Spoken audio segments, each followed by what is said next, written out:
Bonjour à tous et bienvenue sur la chaîne YouTube. Aujourd'hui, on va aborder les chapeaux de la Coupe du Monde 2018. Donc, on va d'abord voir les 32 qualifiés de la Coupe du Monde, mais là vous avez tous à l'écran. Ensuite, on fera un commentaire sur chacun des pays, voir si, disons, c'est une surprise ou pas qu'ils soient là. Et puis ensuite, on essaiera d'imaginer à quoi pourrait ressembler le parcours de ces pays dans la Coupe du Monde. Et puis on pourra même faire par la suite une petite hypothèse, par exemple des groupes de la mort. On peut regarder notamment pour la France, on va faire un groupe de la mort général. Puis ensuite voir le groupe de la France, qu'est-ce qui serait pour elle le pire groupe et le plus avantageux. Et puis ensuite s'il y a d'autres pays que vous aimeriez voir, vous pouvez vous pouvez me dire en commentaire les groupes que vous aimeriez voir, enfin ou imaginer pour certains pays au niveau des parcours. Et puis ensuite on pourra refaire une vidéo là-dessus, sans souci. Donc sans plus attendre, on va voir ce qu'on a au niveau du chapeau 1. Donc on a la Russie. Donc la Russie, pays organisateur, donc c'est normal qu'il soit là et qu'il soit premier pays du chapeau 1. Ensuite on a l'Allemagne, champion du monde, qui sont qualifiés sans trop de soucis. Normal qu'il soit là. Le Brésil, également, équipe qui a survolé les qualifications et qui est normal aussi qu'il soit là. Le Portugal qui a eu quelques difficultés pour se qualifier. Ils ont joué tout ça sur un match face à la Suisse, mais ils ont finalement réussi à se qualifier sans passer par les barrages. Assez rare pour le souligner pour les Portugais ces dernières années.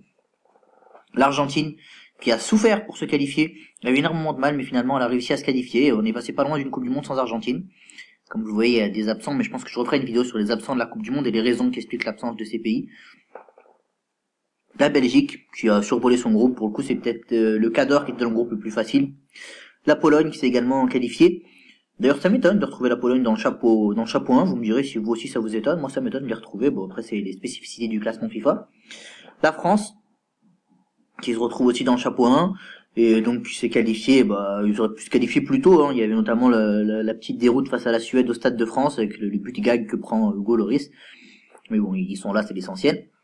Chapeau 2, on a, donc voilà, pour le chapeau 1, pour moi, il n'y a pas de surprise. Des équipes qui sont là à la Coupe du Monde.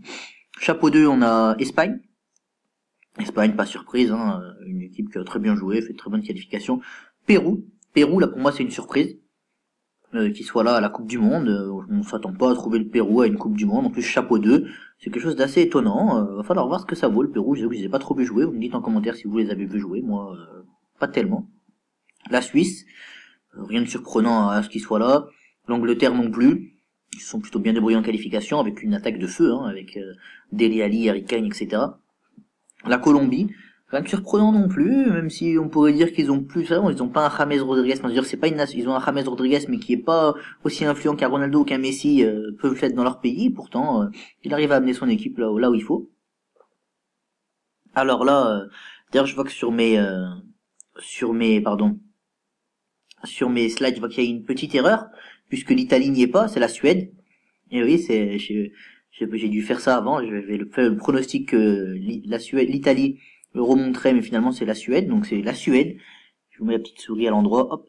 Ici c'est la Suède qui doit avoir la place de l'Italie. Et donc Suède, oui, surprise, qui prend la place de l'Italie. Italie, ça faisait une vingtaine d'années, je crois que ils avaient pas, qu'ils n'avaient pas raté une Coupe du Monde. Et bien c'est chose faite. Le Mexique, surprise aussi quand même. C'est vrai que c'est une nation dont on n'entend pas trop parler. À part Javier Hernandez, je crois pas qu'on connaisse beaucoup de joueurs du Mexique, pourtant ils se débrouillent. L'Uruguay, de Luis Suarez et Cavani, qui a fait son boulot, qui s'est qualifié. Donc dans ce chapeau 2, la seule surprise pour moi, c'est, comme je le disais, le Pérou. Le Pérou, la surprise. Et la Suède, qui sort Italie, ce sont les deux surprises, à mon avis. Chapeau 3, on a la Croatie. Donc la Croatie de Luka Modric, Mandzukic, Rakitic, qui s'est qualifié, qui a fait un bon football à l'Euro, et qui mérite sa qualification. Même là sur les qualifications, le Danemark qui a eu du mal, mais qui s'est qualifié, avec un énorme Eriksen sur le match de barrage. L'Islande qui a été fidèle à elle-même, comme sur son Euro, ils se sont débrouillés pour se qualifier. Un si petit pays qui se qualifie, c'est beau.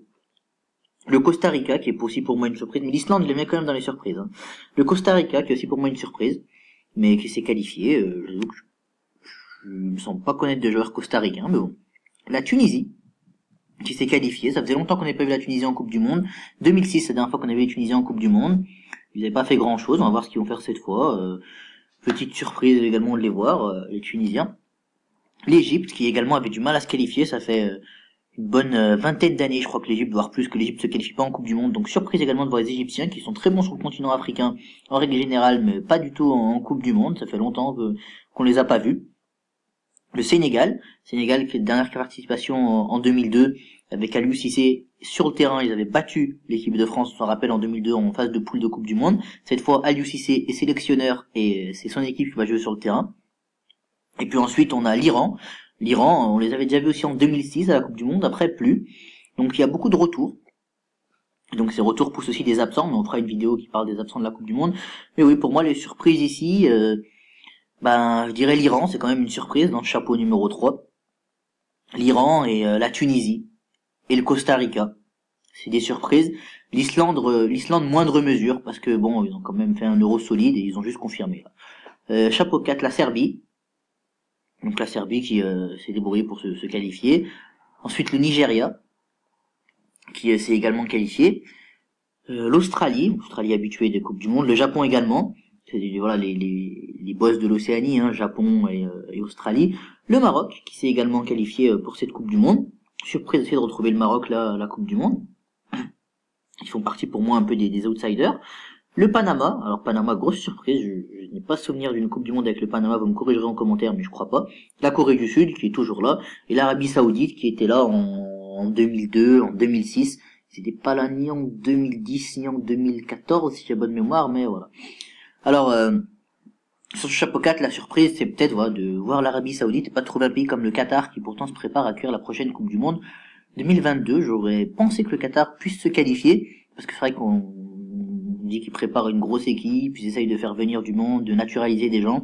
Visiblement, ils ont abandonné le projet football pour le Qatar, je sais pas, mais là, pour le coup, c'est un peu une petite déception de pas avoir le Qatar. J'aurais aimé voir ce que ça vaut dans le jeu. Donc voilà, ça c'est pour les chapeaux de la Coupe du Monde, voilà. Donc la seule petite erreur, comme je vous l'ai dit, elle se trouve ici. Alors attendez. Elle se trouve ici. C'est pas l'Italie, mais la Suède qui doit se trouver dans ce chapeau numéro 2. Et donc juste pour faire un groupe de la mort tout confondu, je dirais, pour moi, hein, ça sera un groupe où on pourra voir. Après bon, on peut avoir plein de combinaisons, mais pour moi, ce qui serait un groupe de la mort, ça serait Brésil, Espagne, Brésil, Espagne, Croatie et Japon. Voilà. Pour moi, ça serait un peu un groupe de la mort. Ce serait le groupe de la mort générique, je dirais. Après, le groupe de la mort, si on regarde pour la France, ça pourrait être France, Espagne ou Angleterre. Ce sont les sensibilités de chacun. Après, je pense que Croatie, ça serait aussi un gros adversaire, dur à sortir. Et ensuite, je dirais, la Serbie ou le Japon qui pourrait poser quelques soucis à l'équipe de France. Et le groupe le plus avantageux pour les Bleus, c'est que mon avis, mais vous me dites en commentaire si vous trouvez quelque chose de mieux, ça serait France, Pérou. Ouais, c'est ça, France, Pérou. Après, au niveau du troisième groupe, là, Iran, ça pourrait être quand même pas mal pour l'équipe de France. Iran, Arabie Saoudite ou Iran, Panama. Ça pourrait être quelque chose de pas mal pour l'équipe de France. Et là, ça serait un groupe où vraiment les Bleus seraient, à mon avis, en roue libre. Ça serait pour moi le meilleur groupe pour eux. Après, va falloir voir comment ça va se passer. Mais moi, si je dois vous donner mon estimation du groupe, ce que j'imagine pour le groupe de l'équipe de France, mon cas personnel, je vois bien, parce que la France a si vous regardez bien, des adversaires qu'elle aime bien affronter. Et sur lesquels elle retombe régulièrement. Alors, je vois bien France, un Sud-Américain, parce que la France aime bien les Sud-Américains. Alors, France, Mexique, Sénégal, et Arabie Saoudite. Ouais, moi c'est le groupe que je vois bien pour l'équipe de France. Je pense que c'est ce groupe-là que va avoir l'équipe de France, un groupe assez facile. La France a souvent de la chance au tirage, surtout depuis qu'elle a Didier Deschamps comme entraîneur. Bon écoutez, c'était tout pour cette vidéo, où je vous ai présenté un petit peu les chapeaux de la Coupe du Monde. Je vous ai parlé de mon ressenti sur chacune des équipes, et je vous ai dit un petit peu ce que je pensais, ce que j'imaginais. Bon, je peux juste vous dire là, avant de vous quitter, qui je vois aller loin. Donc en huitième, ça veut dire qu'il resterait 16 équipes. J'irais bien quand même, c'est vrai, les têtes de série. Allemagne, Brésil, Portugal, Argentine. Enfin, en gros, je pense que au niveau du chapeau 1, hormis la Russie, je pense que tout le monde peut passer au second tour en huitième. Donc ça veut dire qu'on a 1, 2, 3, 4, 5, 6, 7 places déjà là qui sont prises pour moi en huitième. 8 places avec l'Espagne. Ensuite, je vois bien quand même l'Angleterre passer. 9 places. L'Uruguay passer. 10. Donc ça veut dire que j'élimine ici tout le reste. Hein. Tout le chapeau, voire même la Suisse. 11. Voilà. Tout ce chapeau là, je l'élimine, à l'exception de l'Angleterre, la Suisse, l'Espagne et l'Uruguay. Tous les autres pour moi sont éliminés. Donc en plus de la Russie. Et après, donc pour les 5 dernières places qui resteraient, j'aurais bien des surprises. Donc la Croatie qui pourrait passer, à mon avis. L'Islande qui pourrait également passer. Le Costa Rica que je veux bien faire une surprise. Ils ont déjà fait une surprise en étant, donc je vais bien faire une surprise. Et puis peut-être le Japon qui pourrait passer également pour la 15e place. Et puis la 16e place, je vous avoue que je ne saurais pas trop qui pourrait être là, mais voilà, à mon avis, c'est un petit peu à ça que vont ressembler les huitièmes de finale. Ensuite en quart de finale, donc quand il restera plus que 8 équipes, et bien ma foi, je vois bien rester quand même ces équipes-là, donc Allemagne, Brésil, Portugal, Argentine, France, voilà, et puis ensuite Espagne. Et là, il resterait 2 places, et ces 2 places-là, je les attribuerais peut-être à des... Enfin, là, je pense qu'il y aura plus de surprise, quoi. Donc, je pense que l'Uruguay sera là, et peut-être l'autre équipe surprise, donc je n'arrive pas trop à déterminer le nom. Et puis, dans le carré final, voilà, je pense qu'on retrouvera les classiques.